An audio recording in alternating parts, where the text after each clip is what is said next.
E-shopoch je dostať množstvo hračiek s fyzikálnym podtextom. Jedna z nich je aj tzv. Kúzelný vtáčik.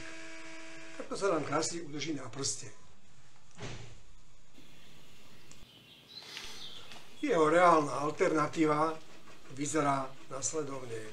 Naozaj je opretý zobačikom, hrotom o vrch takejto nejakej pyramídy a nádherne sa okolo hrotu kolíše a nespadne.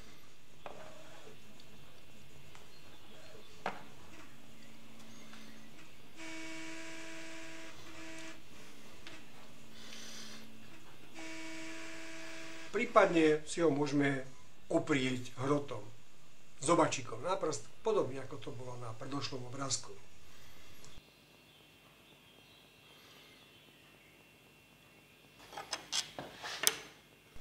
Ak máte možnosť 3D tlače, tak potom odporúčam takúto alternatívu opísanej hračky. Na tomto linku si tento súbor môžete stiahnuť a na 3D tlačiarni vytlačiť. Obsahuje v sebe stojan, ktorý nahrazuje v tom predošlom pyramídu. No a samotný vtáčik tu je skôr nazvaný alebo pripomína vášku s teličkom a 4 krídlami.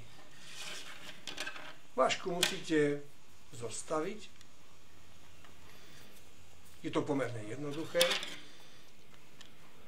No a váška má tiež nejaký, nebude to asi zobačik, ale nazvieme teda hrot na konci hlavičky, na ktorú, keď ho oprijeme na vytlačený stojan, tak nádherne ostane v rovnováhe.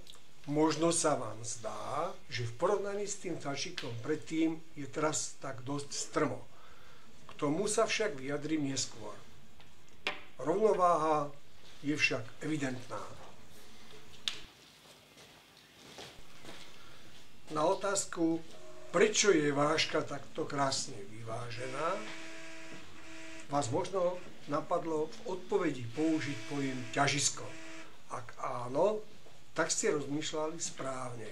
Tento experiment sa dá vysvetliť pomocou pojmu ťažisko.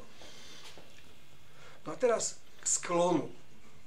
Na koniec telíčka vášky môžeme dať nejaké závažie. My sme zvolili jednoduchú gumičku. A teraz sa pokúsime vášku opäť postaviť na stojan.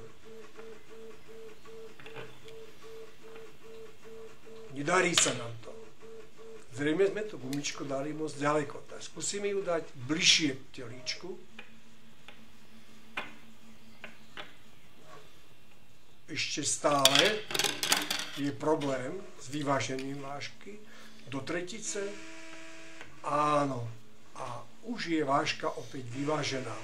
A všimnite si, že telíčko je menej strmo uložené, ako bolo pred chvíľkou. Takže sklon vášky môžeme regulovať polohou gumičky. Máme prichystanú ešte jednu ukážku. 3D tlač umožňuje tlačené objekty zväčšovať alebo zmenšovať, prípadne použiť rôzne farebné filamenty.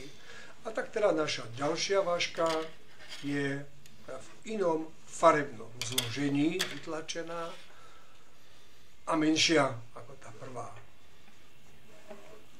Fyzikálny princíp však nepustí, váška ostáva v rovnováhe,